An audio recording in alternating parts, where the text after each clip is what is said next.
Welcome to PHP Podcast. I'm Mike. And this is Orlando, and we're on episode 186. Yeah. It's going to be weird when I go 187. Like, that's going to be weird. Yeah. We just won't make a big deal about it. Okay. Like I just did? Yeah. Okay, I don't know. I just was going back to 90s gangster rap for whatever reason for a moment. All right, anyways. Hey, so this is a reselling podcast if you're new to the podcast. And we talk about leveling up your standard of living. Yeah, that's right. And today we're going to be talking about everybody's favorite thing to talk about this time of the year, which is Q4. Which we just talked about 3 weeks ago. Yeah.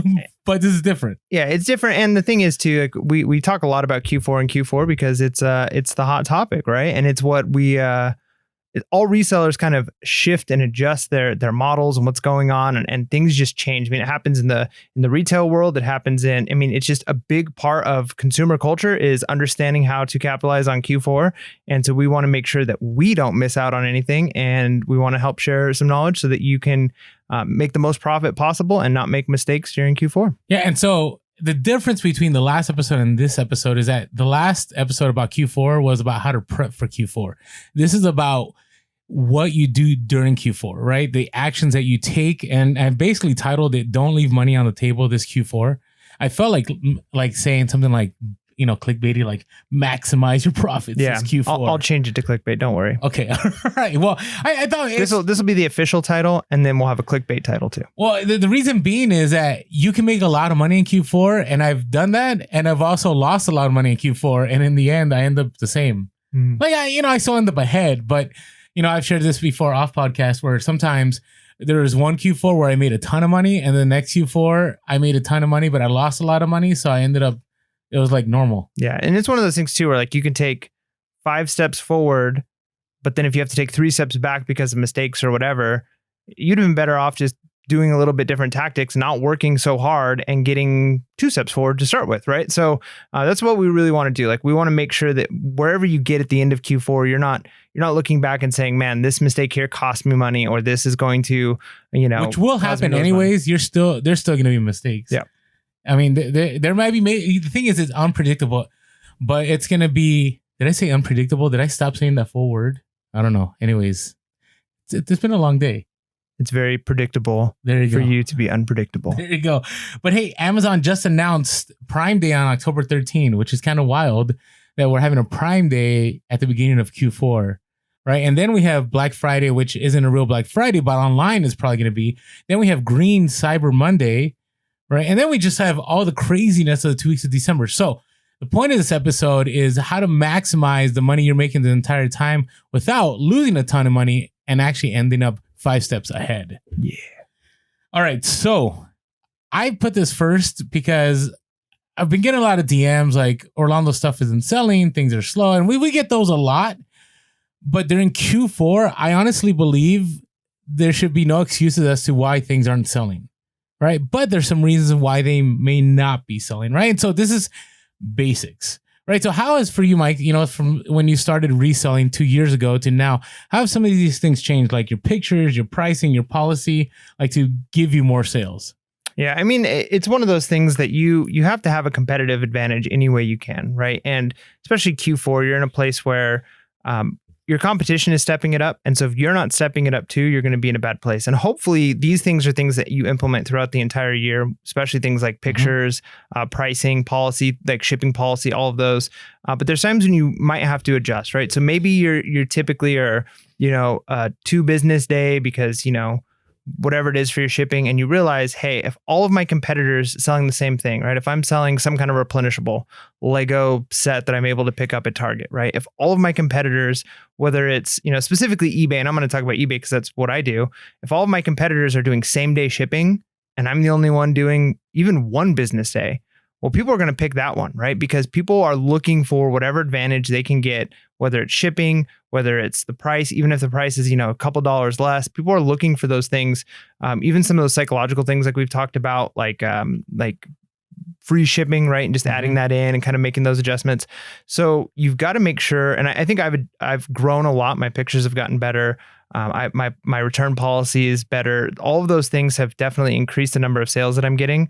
But you've got to know, even if maybe throughout the year, 1 or 2 business days shipping is fine for you, but you realize, hey, Q4, the being average isn't going to get me through, right? Because everybody's stepping it up. Everybody's trying to squeeze every single dollar they can out of their customers. And so you're going to have to do what the competition is doing and hopefully do it better so you can get that unfair advantage. Yeah. And the pictures is it's not an easy fix, but it's doable, right? Whether it's getting a light box, whether it's, making sure you're taking it at the right time of day, but pictures do matter because during Q4, right, people are quickly scrolling through their phone. They're trying to get gifts. And if your picture doesn't stand out, and by the way, if it doesn't have a white background, right, you're not going to end up higher in the Google searches and in the eBay algorithm. That's very key.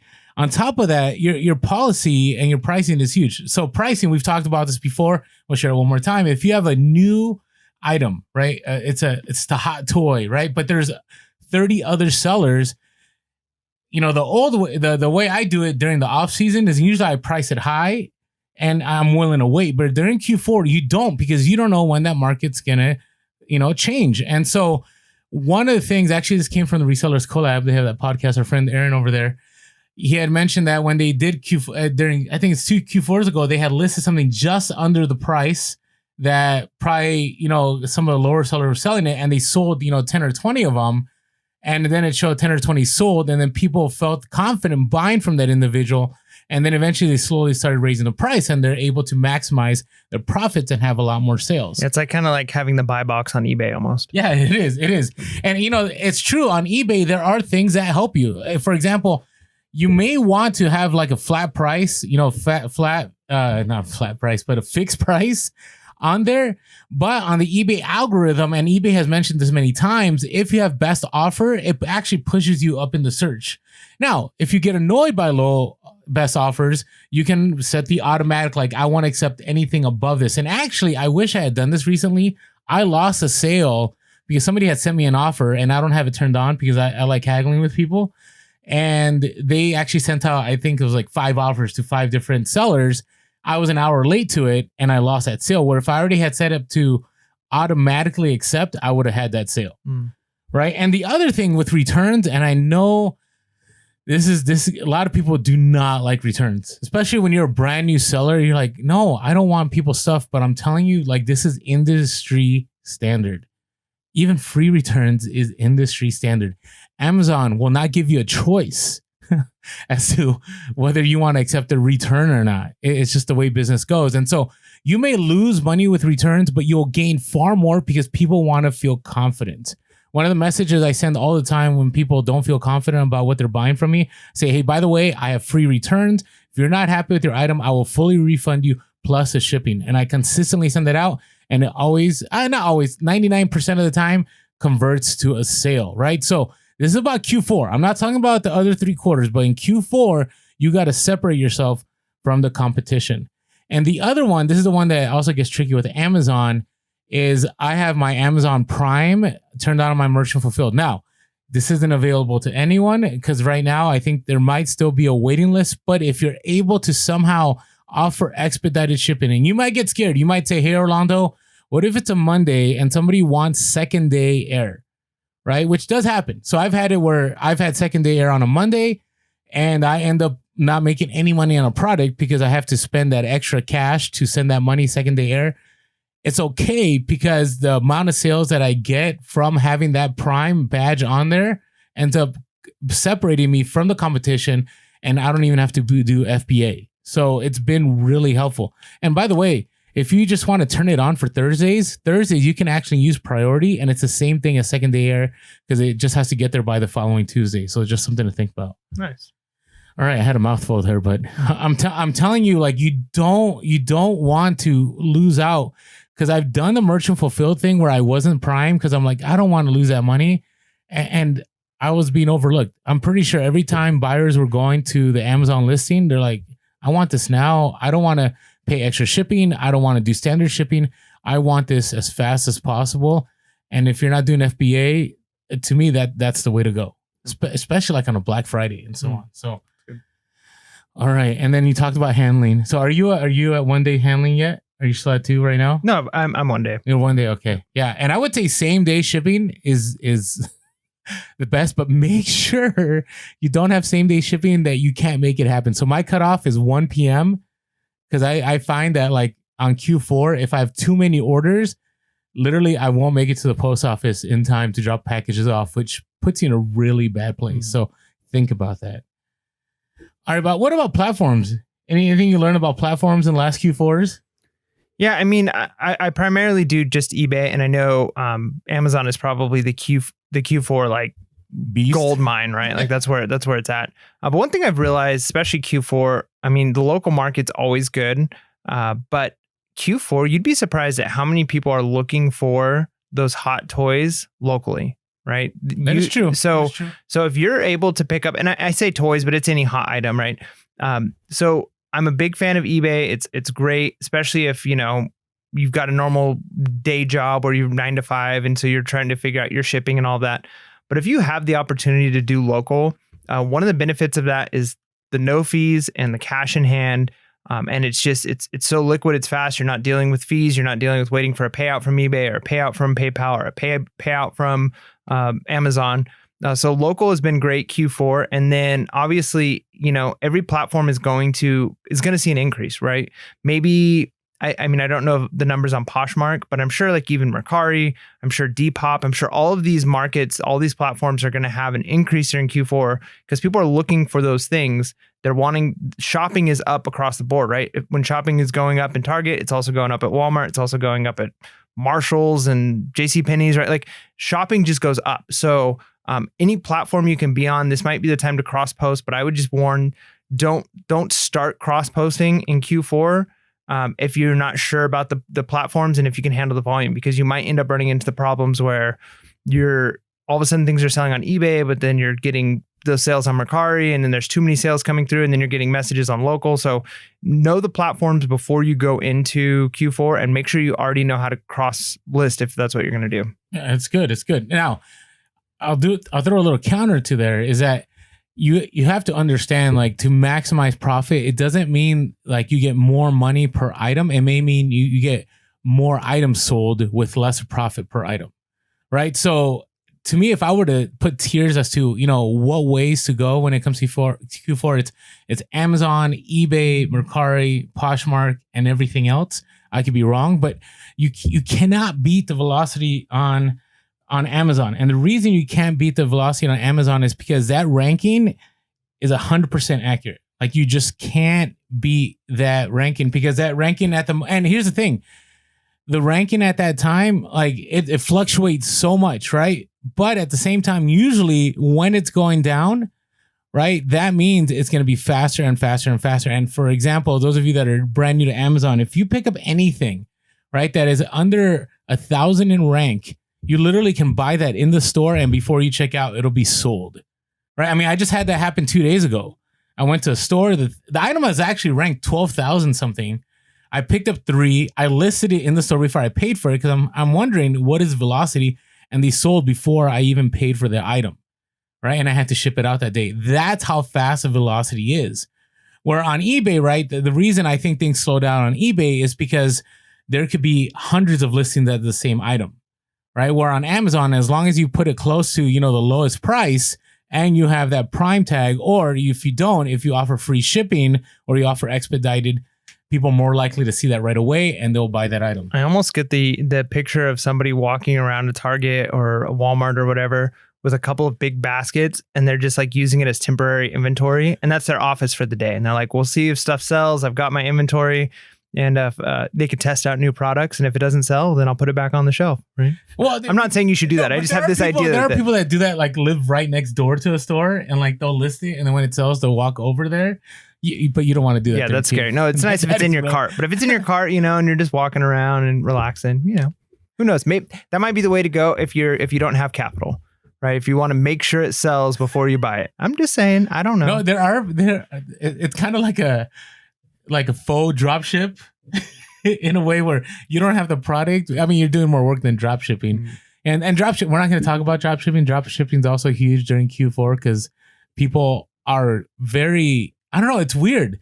This is why drop shipping works, because you literally could go to Amazon, sell something on Amazon, and then go to eBay and source it from there and have it shipped to where they. Now, don't do that. I'm telling you, you don't want to get suspended during Q4. Like, I've been close to being suspended. And that's the other thing. You don't want to lose money by cutting corners during Q4. Like, everything you send has to be, especially if it's new in package, new in tags, should be pristine, especially when it's on Amazon, because the last thing you want is your account being held. Let's say it gets held out for 3 days. You can lose thousands of dollars. I'm not joking. Thousands of dollars. So maximize your platform, right? Understand that you can sell stuff on eBay, but always take a look. Listen, if you're scared of doing Amazon, I shared this on our live. If you're scared of doing Amazon, do merchant fulfilled. If you find yourself ungated an item, you can get, multiples of an item, list it both on eBay, list it on Amazon. Promise you it's going to sell faster on Amazon. Yes, here's the thing. Don't get caught up on fees. Don't say, hey, I'm just going to go local because of the fee. Listen, fees, really 13%, right? On eBay. Okay, Amazon, it's higher, but you waiting around, having to drive somewhere, having to meet with somebody instead of something just going off on your phone and you package, ship it, drop it off. You don't want to spend a lot of time looking for, hey, I'm going to make money locally. Now, it doesn't mean you don't list it, but you know how local goes. At least for me, the reason I am anti-local a lot is because there's less eyes on a product and it's very time consuming when it comes to the fact that there's a lot of flakes, there's a lot of messaging that goes on. And to me, that 13% gets eaten away with all the time I waste doing local. So it's just my opinion. So, all right. Now, being competitive. Now, you've talked about this a little bit just on your own spare time. Like you're being competitive. You're going a little more fast nickel on things.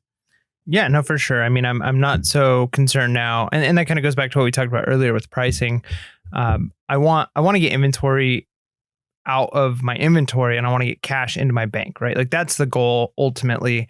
And if I make 20% less on an item, but I sell it, 3 months, 4 months, 5 months faster, well, that capital, if reinvested, is going to make much more than that 20%, yes, right? Very true. So we talk about that just in the day to day. And then the same thing is going to go for Q4, right? Nobody wants to hold on to items, especially because like there's certain things, like if you're picking up specifically to sell for Q4, if you're, you don't want to be stuck with those items, you want to get those items out, you want to be selling them, you want to be priced to sell, even if that means you're making, like Orlando said earlier, it might not be priced like total net profit per item, but it's total profit for your time, right? So in that 1 month period, how much net profit are you bringing in versus, well, if I hold on to this item for another 6 months, I might make an extra $5 on it.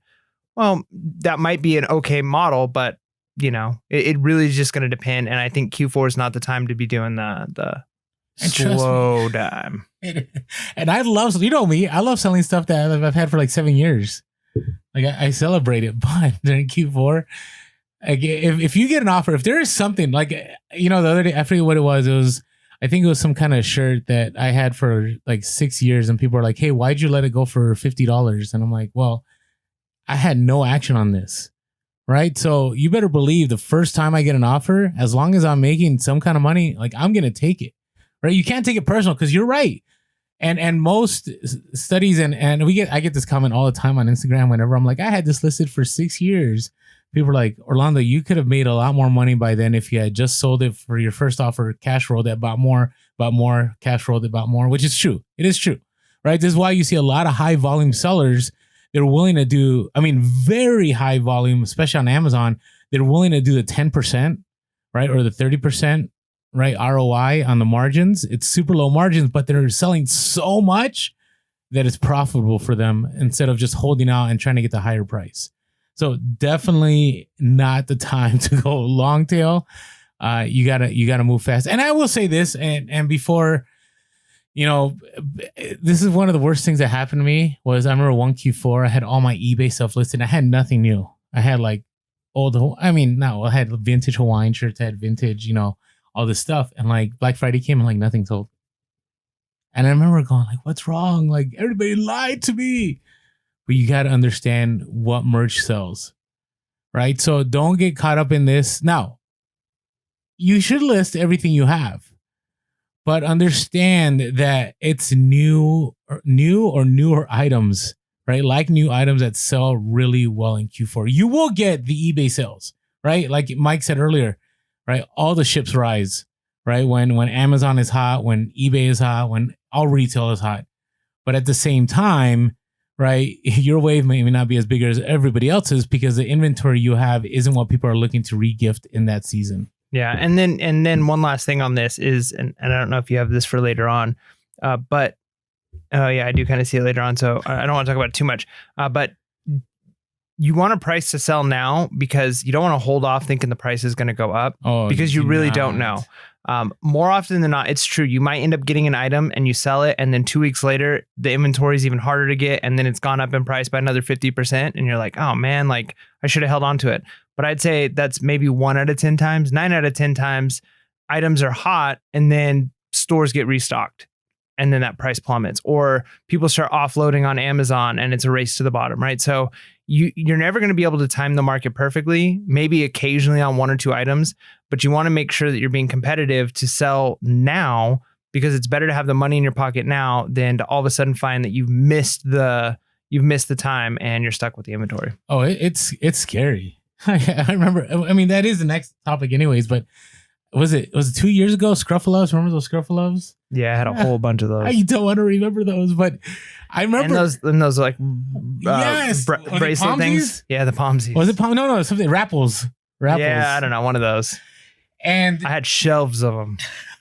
See, this is why Mike doesn't like Amazon right now, because the bad thing is there's a lot of people that speculate, and I was one of them. Like, I am not in the speculation game anymore when it comes to Q4. I think the reason I did a lot of speculation was because it worked for me for a couple years. Like I talked about those JoJo Siwa dolls, right? And there was 1 year I speculated there's these, I don't know what are they, like 2 feet tall? I don't know, they're pretty big, but JoJo Siwa dolls, they were like $35 at Walmart. So I watched that be a hot item this Q4. But they were hot. And the year before we did the podcast, I probably sold close to 300 of them, and I made like $20 net, I think, on each one of them. I think the price got up to like $80, and the rank was down to like 10,000. They're like flying off the shelves on Amazon, right? And they were sold out at and you could only get it at Walmart. And we shared this. We haven't shared the background to the story. Like we shared like you and your wife being ninjas and like finding this item, but you know, I approached Mike and you know, Mike shared how I opened my Honda Pilot and I literally had JoJo Siwa dolls in my entire car, right? And that motivated Mike to get them. And guess what? It didn't work out. Yeah, they didn't sell. My neighbors probably thought I was crazy because I had a garage full of like baby dolls or whatever they are, you know. I know, but that's the thing. But we were holding on to it, right? I told Mike, I said, hey, prices will go up. And they went up a little bit, but they didn't go up a lot. Like did you lose on those? No, I think I broke even. I sold a few for pretty okay profit, and the rest were basically break even. Yeah, I mean, the only way they're going to go up in price is if you hold on to them for like a year or two, and then they'll go up in price. It's amazing what you'll get a year or two after. Really? So you're saying I should have not sold them and just kept them? Yeah, I'm serious. Like, I think right now, last I saw them, they were the one with the little dog. I remember they were like 125 on eBay. Oh, geez. It's crazy. Don't tell me that. Well, I'll tell you. I should. You know what? I should tell you. I'm going to tell you off the podcast of another item. I can't share this other one. But little Bellow dolls, right? Last year, they were hot. The year before, they weren't. And I remember 2 years ago, everybody crowded, like bought them all up. Like somebody had dropped the YouTube video on them. Everybody's like, the price is going to go up, and complete flop, right? Because everybody bought into this thinking, yeah, this is going to sell. And I'm like, you just can't. I wonder if any influencers do like a pump and dump scheme. Yeah, you know what? I've thought about that myself. Because I bet you there's people who say like... explain pump and dump, because not everybody knows what that is. So that's like a stock market term. So basically it's, you know, hype up a stock, buy a bunch of stock at a low price, hype it up. You just bought a whole bunch of, let's say you bought like 20% of a company. This is something like wealthy people might be able to do. 20% of a company. So all of a sudden, all of these shares are being sold. And then you're putting it out on the news, like this company's the next big company. It's going to be amazing. You want to buy into it. So the price goes way up. And that person who bought all that stock sells all their shares now that the price is going up because they created this false hype. And then once they sell it all of a sudden the price drops back down to nothing, right? So they just basically make a bunch of money by pumping it up and then dumping all of their shares. That is TikTok stock market advice. Right. So what I'm assuming is I'm not saying that there are people necessarily who are doing this, but how's it going to play out though? Is what I'm waiting to hear. So for this, what you could do is you could say like, hey, whatever the item is, fingerlings are going to be the next big thing. You need to pick them up. They're really hard to find in stores. And all of a sudden they're starting to sell it in stores because resellers are going and buying them all up, right? Well, you've already bought a bunch of them and you sell them on eBay or another platform, Amazon, for maybe $5, $10 above the asking price. But you're telling everybody like these are going to be selling for $20, $30 more. So now people are buying your stock because they want it because they want to sell it for that high value, but there's never actually any real like desire for this item. You created a fake desire. Resellers buy it. You sell off your stock to other resellers at a slightly higher price, and then you make money off it. I don't think that's happened, but it's not to say it can't happen. Well, and I can't imagine that.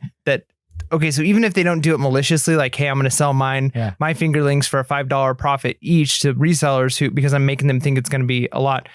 I'm sure there's still false hype created by resellers, right? Like this 100%. Is the item to pick up. Those JoJo Siwa dolls were completely the case. Yeah, and then resellers buy them nowhere. They were nowhere. Yep.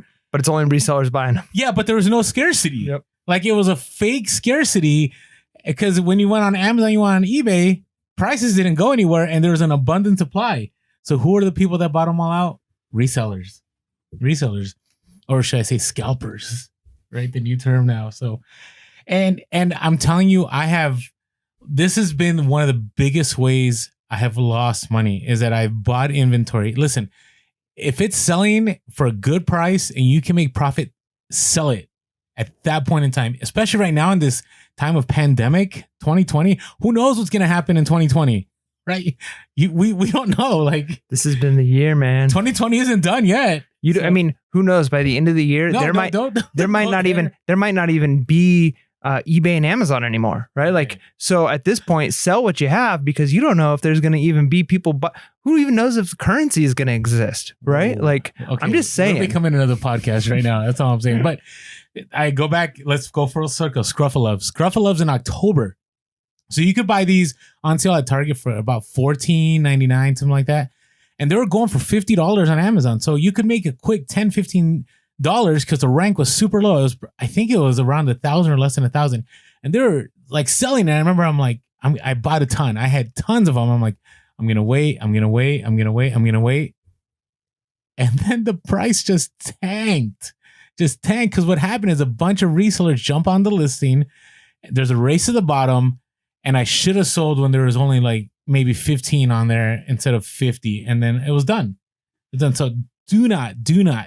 The other thing I will say is, and I've lost thousands of dollars here too, right? Do not send stuff into the warehouse unless you know it's going to sell fast. And I'm talking about Amazon, right? Because those fees will kill you. I shared this in the last podcast. The fees are tripled October to December. Now, some will make the argument, well, that, that's part of the game. It's the cost of business. Yes, it is, but it's unwise if you send stuff and you're not willing to sell it right away and you let it sit in the warehouse. I'll give you an example. Do you remember those annoying for real T-Rex? Like every time you walk by, they're green. Yeah. Yep. Right? Any Target you went to, Walmart, or the retail store that shall not be named, it would make that noise. And I figured out how to shut them up. At one time I didn't know, so I had a van full of them like crying. It was driving me crazy one time. And at one time, no joke, you can buy them at $34.99 at Target on sale. And they were going for about 120, I think at the peak, 135. That is major money. Yeah. But within 2 days, it dropped to selling at $80. And then I was like, no, I want that 130. I'm going to wait. I'm going to hold it. I'm going to wait for all these sellers to sell out. It never happened. Yeah. And that's the beauty too. I mean, of course, people are going to lose at times when this happens, and we talk all the time on the podcast about the market and the market correcting itself and the place of resellers in a free market to help find that balance point between supply and demand. And occasionally the resellers are going to get it wrong. And when they do that, there might be a temporary short amount of time where prices are way up. Maybe it's false demand, or maybe the stock, the inventory is not really what people think it is. And so there's false scarcity, or the scarcity gets adjusted once the corporation makes more of it, whatever it is. But even then, it shows that resellers might try to say, we think the price should be up here, $120 per item. But then when that race to the bottom happens, again, that's the market correcting itself, right? So it's kind of a beautiful thing. I mean, it sucks when you're on the wrong end of that, but it's like a nice thing to see. Like, okay, you might get called all these names for being a reseller and you're buying these toys, but you can't beat the market, right? You're not the one fixing the market. You're not the one telling all you're doing is you're playing in the rules of that market. And if the market is right, you can be there. But if you misjudge and you're trying to outplay the market and sell things for more than it's worth, it's not going to work because you're going to have that race to the bottom. You're going to lose money on that item. And people are going to be getting that item for cheaper than they would have got it at Target or Walmart, right? So everybody ends up at the same place. The market is going to correct itself. Agreed. It always does. And so right now, the next one I want to talk about is that Bellows change from week to week. There may be a hot toy, and seriously, it might be only that week, right? Like you said, the market corrects itself, and then there's another hot item that people are looking for, right? Either because it gets out of stock, or people have, there's scarcity that's created. I'll give you an example. There's an item right now that I was about to pick up. Now, this item, here's how crazy it is. This item, I think it was $65 retail. Was it last year? No, 2 years ago. $65 retail, 2 years ago, right when we were starting the podcast. And it was going for 120. So I think resellers created this false scarcity. They bought them all out.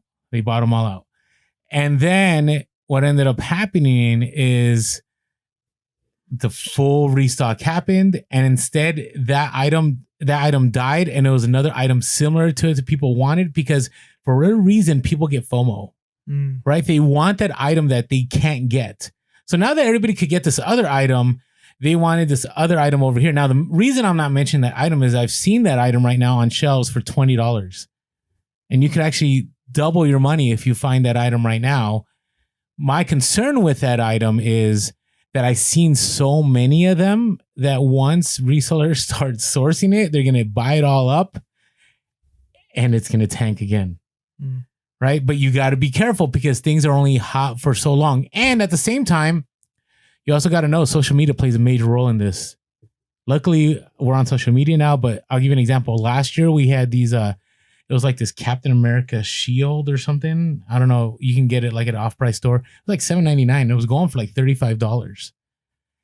And I was selling. I was making major profit. And next thing you know, somebody posted 3 cartfuls and, they're flexing on the gram. Guess what? Everybody's going to pick up. They're going to pick up that item. And that Bellow died.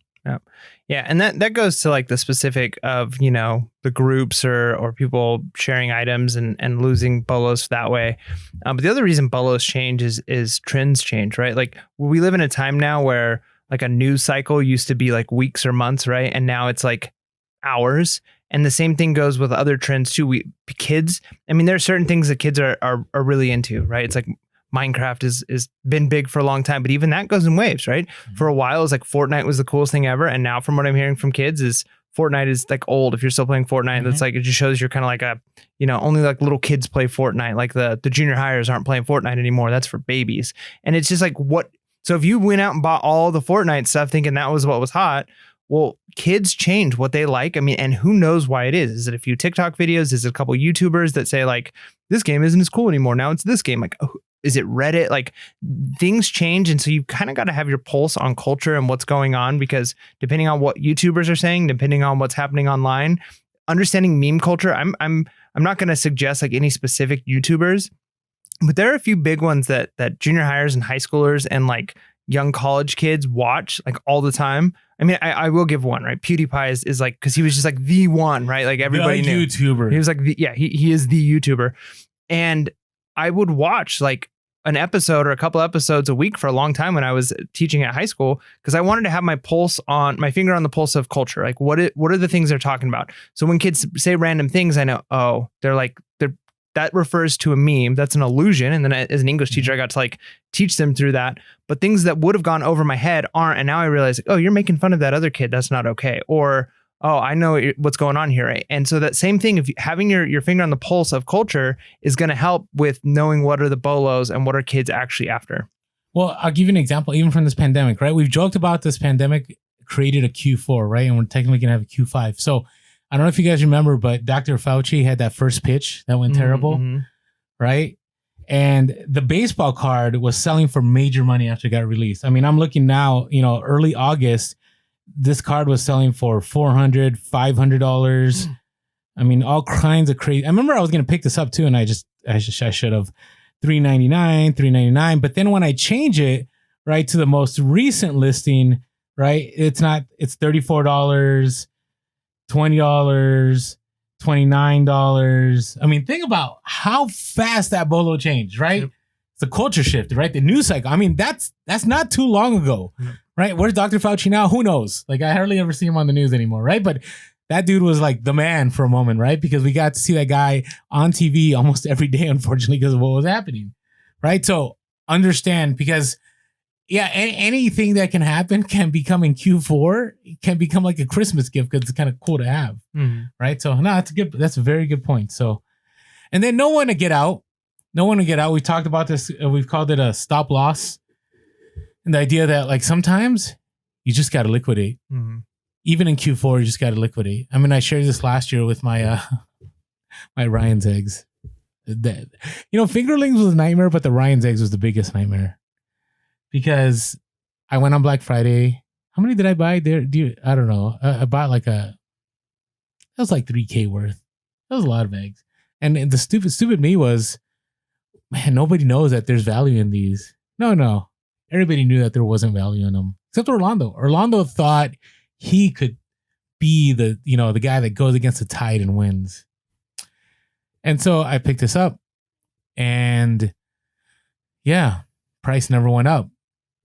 I waited all of Q4. Now I sold some here and there, but what I should have done is I should have just taken the loss right away. I should have just sold them all out.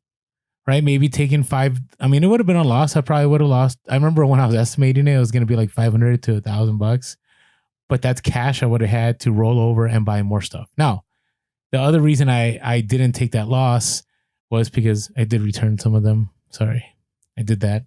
I kind of had to, and I was using credit, so I didn't need that cash. Right, but if you're cash strapped and you have no options, you don't want to be sitting around without cash and not being able to buy something. If you got to sell off stuff to get that payment to be able to buy more inventory and roll that over into more money in Q4, I would say do it. Yeah, no, that's great advice. And honestly, not everybody struggles with this. Some people follow thinking of stocks, right? Because that market, the stock market, kind of closely resembles like the reselling market. It's a lot of the same. And some people will just follow the crowd, right? So it's like people are buying, so I'm going to buy. People are selling, so I'm going to sell. But a lot of people fall into this like psychological trap, and it's very, very common. And it's that they sell their winners way too early and they hold on to their losers way too long, right? And that's that idea of stop loss. Is they start to see like, hey, this price is going up, I'm selling it now, right? Instead of holding on, and in the stock market, this part's a little bit different, but instead of saying like, I'm just going to hold on to this long term, but then when it's losing, it's like, okay, I've lost 10% now on this stock. I'm going to sell it all and just call it a wash and move on. It's like, no, this might come back up. Next thing you know, you've lost 20%. It might come back up. Now you've lost 30%. It might come back up. Now you've lost 40%. Oh, now I'm going to sell it. Right. So the same thing goes for when it's that race to the bottom. Sometimes it's better just to get there quick, liquidate it, lose 10%, lose 5%, break even, whatever it is, and move on.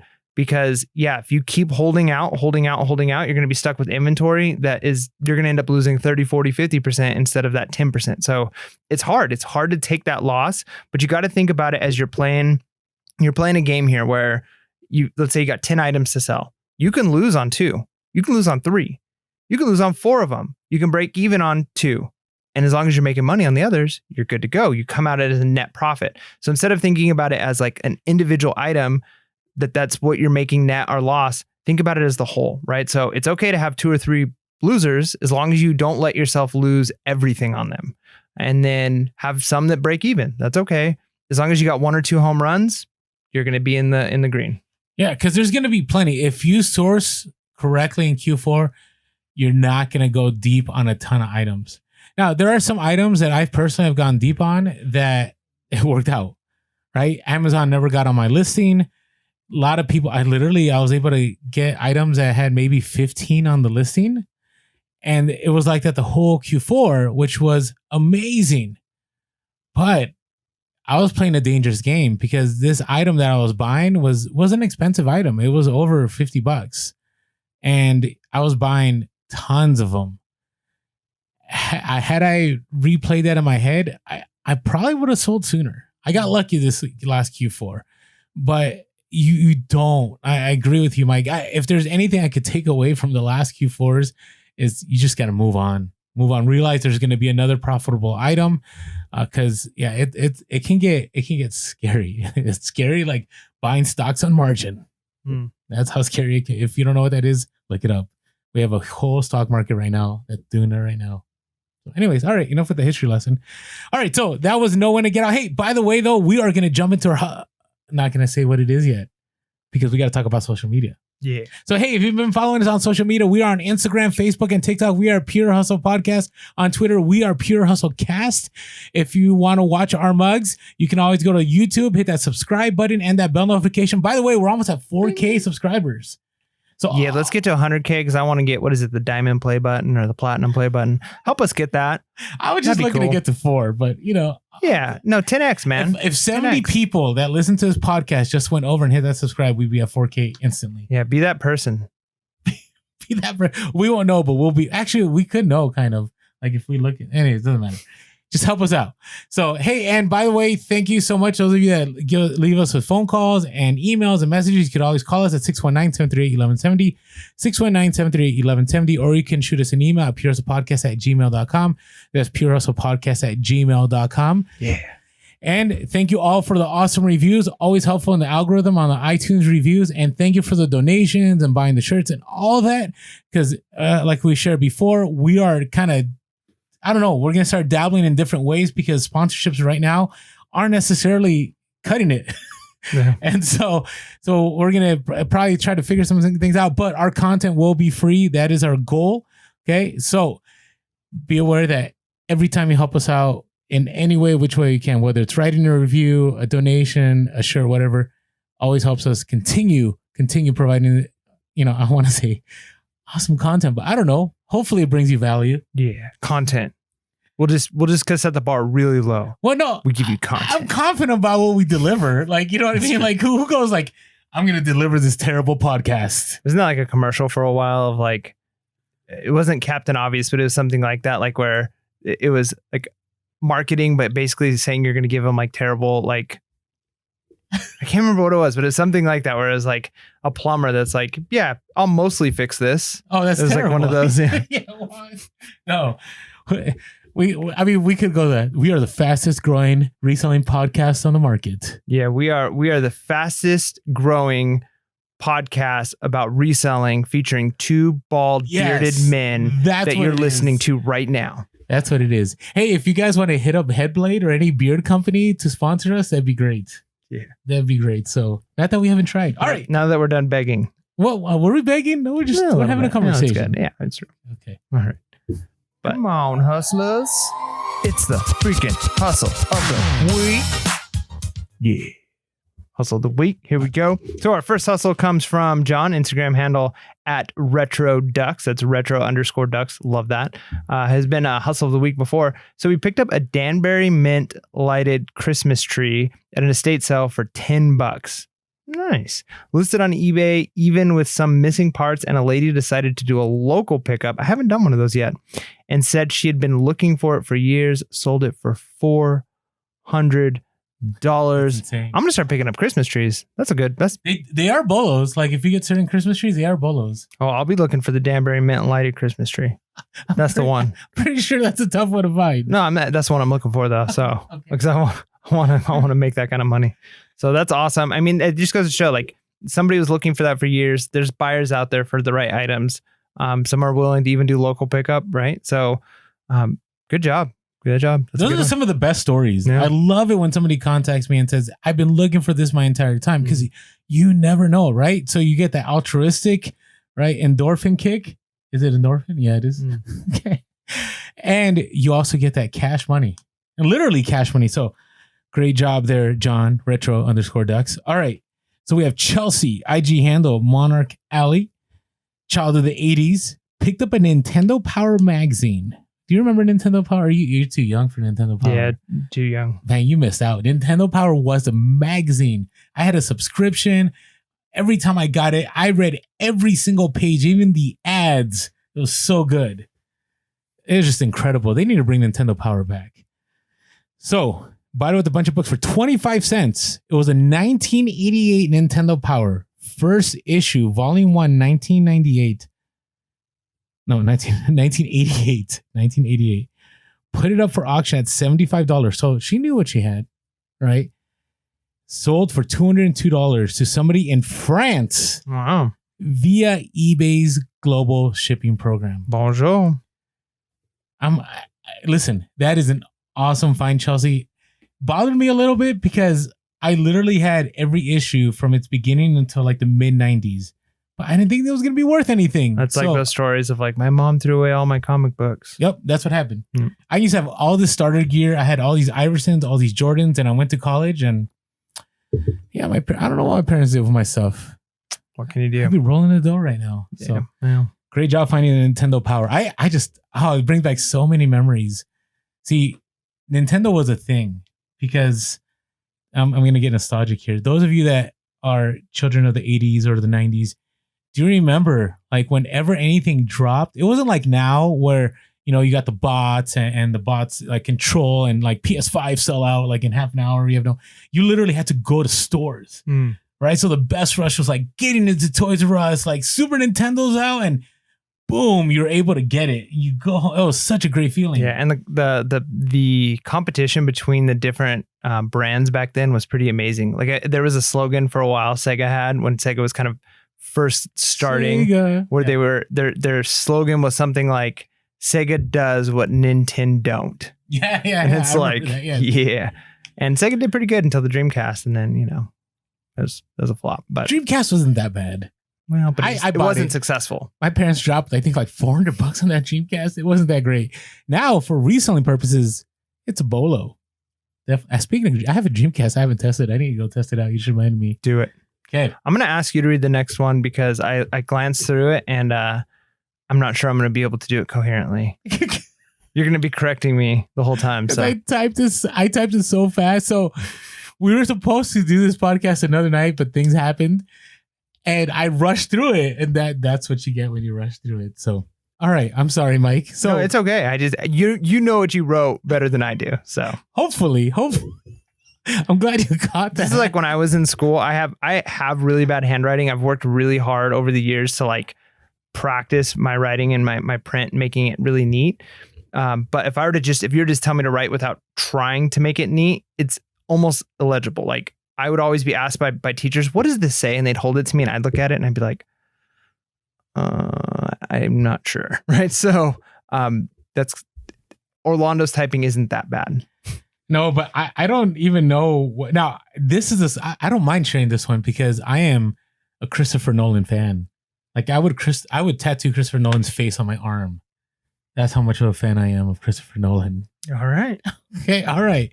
Man, all the way from Memento to Inception to the Batman trilogy, even Tenet, which I didn't understand what was happening, was an awesome movie. So, all right, let's talk about this. Meg, IG handle Mid Valley Vintage. So a church reopened their thrift store after being closed due to COVID. They had this fill a basket sale. So it was $10 fill a basket and anything that was clearance. I don't even know how a church rummage sale was clearance, but they did. Like it was free. So she sells mostly women's vintage exclusively. But I put something, but Swan and Under Armour jersey. I don't even know what that means, Mike. Okay. So, but spotted an Under Armour jersey. Picked it up thinking it was a Pittsburgh Steelers jersey. It said Gotham Rogues on it.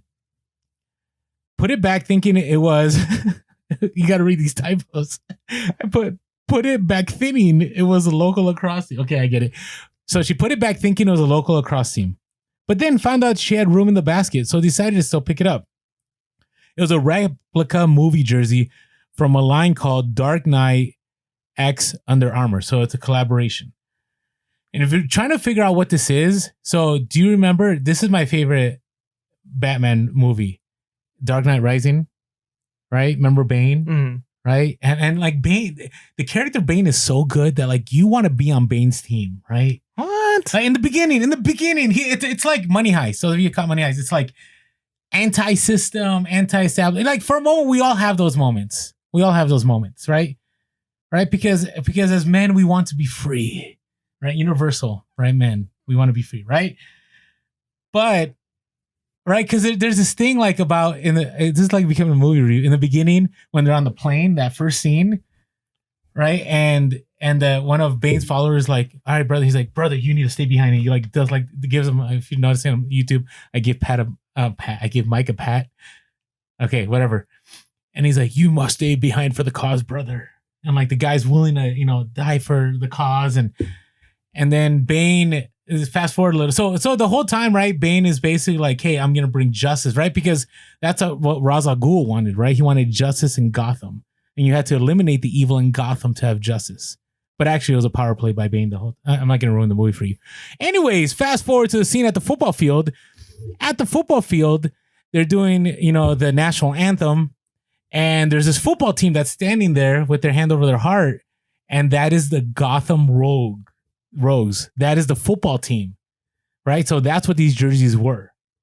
Okay, so I know that because I'm a big Christopher Nolan fan. Now, Bane in the end shows what happens when you have recklessness and eat the rich and all that craziness happening because of complete chaos that ran the streets and everybody suffered.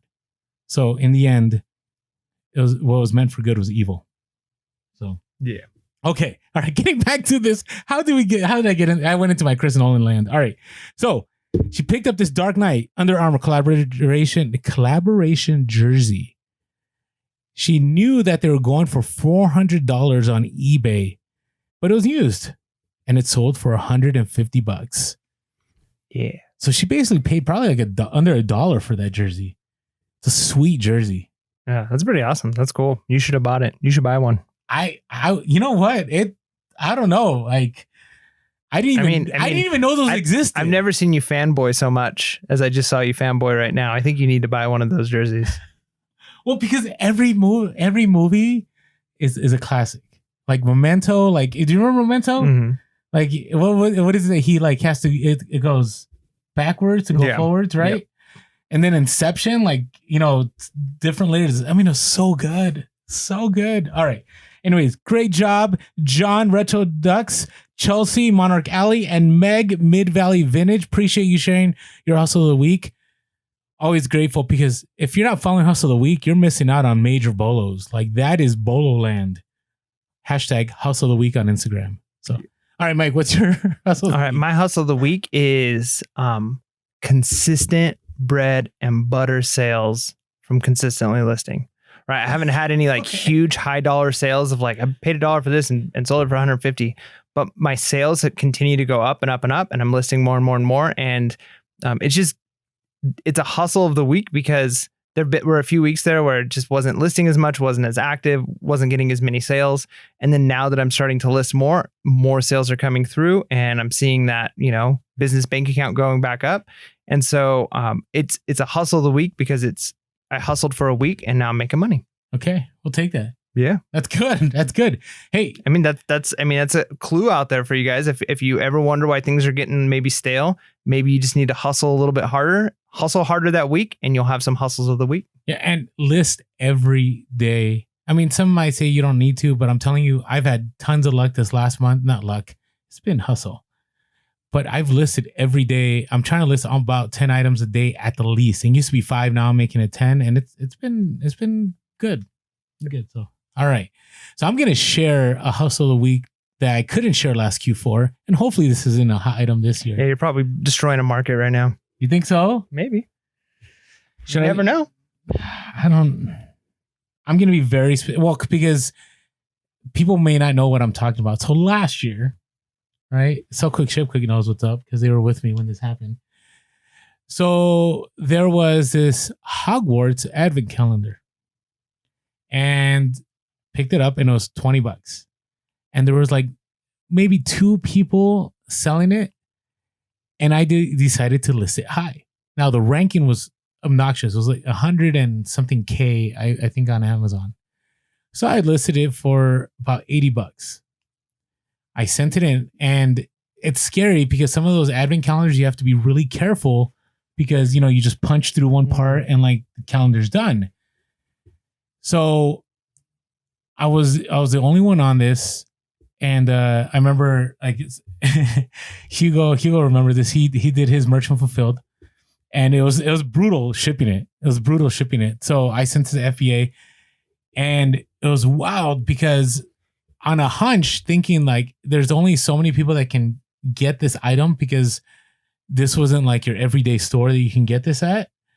And I ended up selling, I'm just going to throw, I know I probably sold more, 100 of these units. Okay, so if you do the math, now at the low end, like towards the end when I had to I'd have to do stop loss, but I had to liquidate because too many people got on the listing. I was selling them at $60 and making about $10 to $15 profit on these, right? Because, you know, when I include everything, I include the cost of goods, I include the FBA shipping, I include the FBA fees and all that. Let's just say on the conservative end, 10 to 15. But on the high end, before everybody got on it, I was making $40 to $50 net on each of these. So made pretty easy $3K on these. All right. And so this is, I guess, a bolo too. When you're thinking about this Q4, think about seasonal stuff that's hot for the season and make sure you sell it in that season. Right. Because one year there was, what was that? That celebration that they had on Seinfeld. It wasn't Christmas, but the dads celebrated something else. I don't know. I don't know. Festivus. Oh, yeah. Festivus. So there was this Festivus board game that one year was selling for money. Like you could buy it for 10 and it was selling for 40 all day long. Now you can't get anything for it. Like nobody wants it.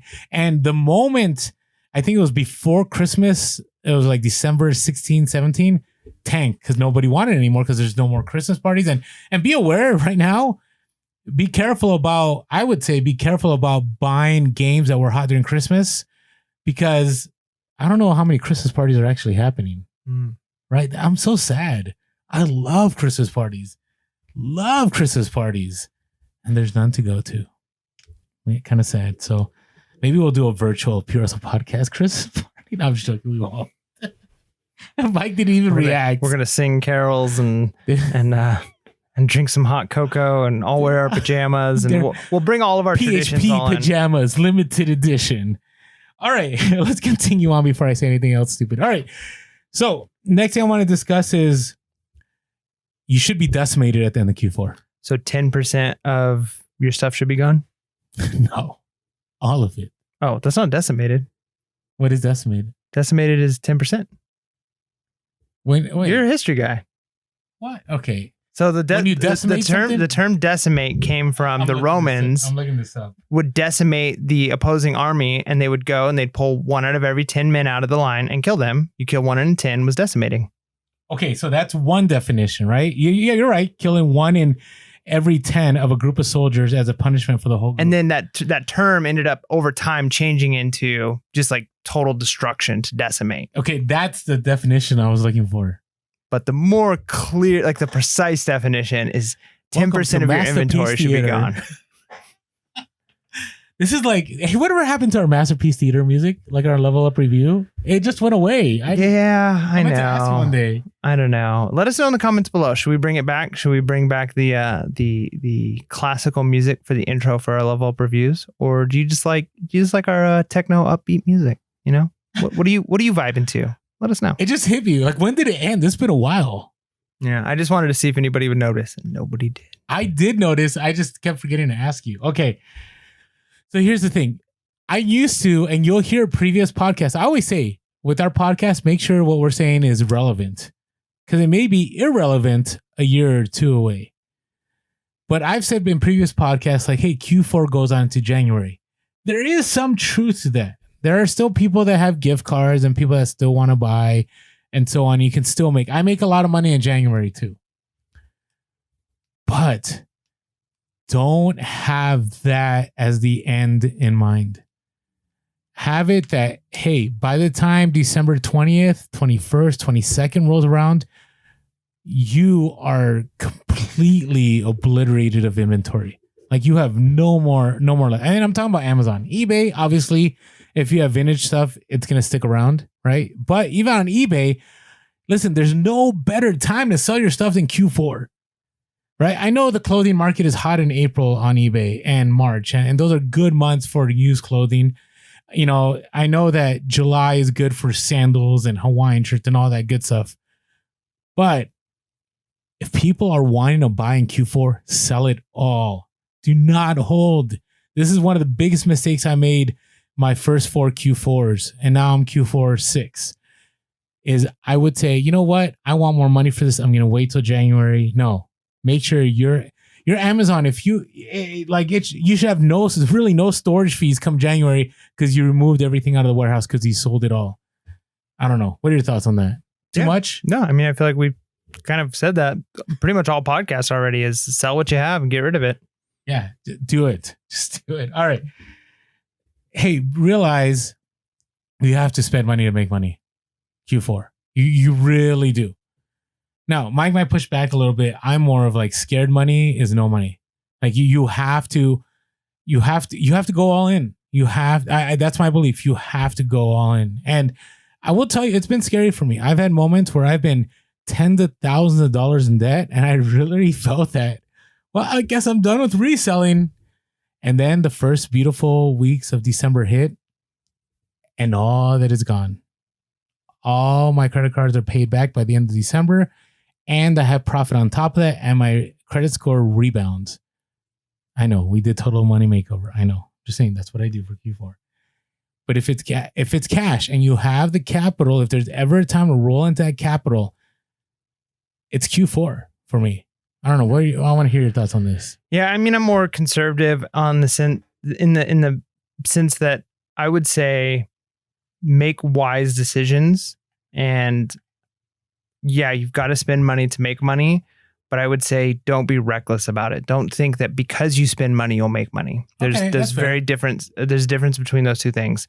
And so I would say if you feel comfortable with going to like your closest friend or relative and asking for their life savings to make the deal, it's probably a good deal, right? Like if you're like, hey, I found this real estate deal, I need $20,000 to make it happen, but I've done all the research and I know this is going to pay off and I'm going to be able to pay back, and you're willing to do that, that means you've got a good deal. If you're like, I don't know, then maybe you should, I'm not saying don't spend money on like a product or go in on something, but don't go all in on everything just because you think everything's going to pay off, right? Like do your research, know, and you're going to be taking some risk, but you need to do a cost benefit analysis and realize what's the risk to reward ratio on this.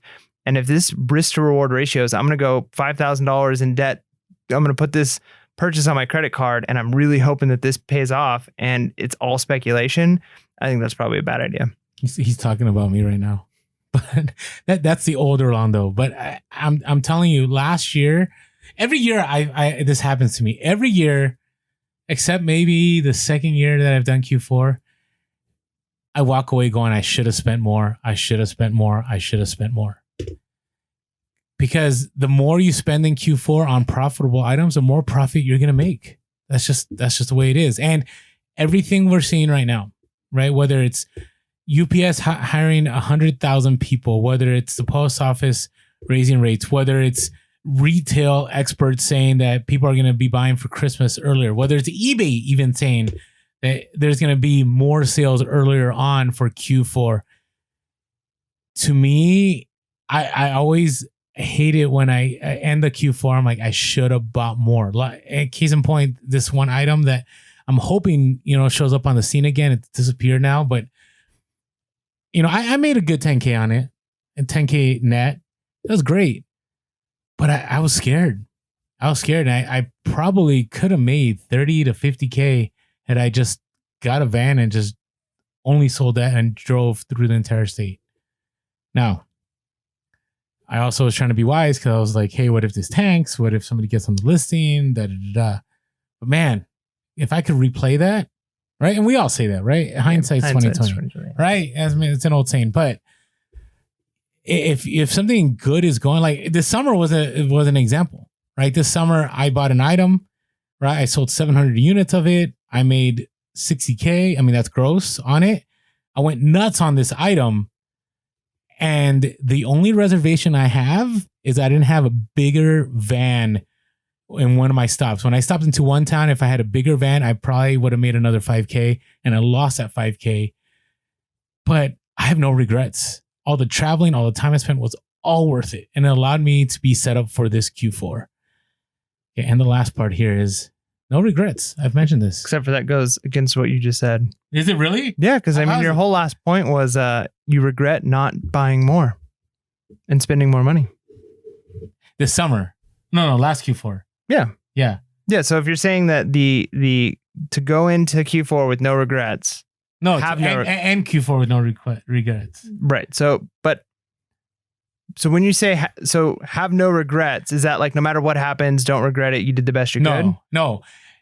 Hustle so much that there's no room left for you to say, I wish I did this. Okay. I can get on board with that. I originally, when I saw it say no regrets, I kind of was reading that as like, hey, just no regrets. If you win, you lose. No regrets. No. What I'm saying is don't go. And you will disagree with me on this point.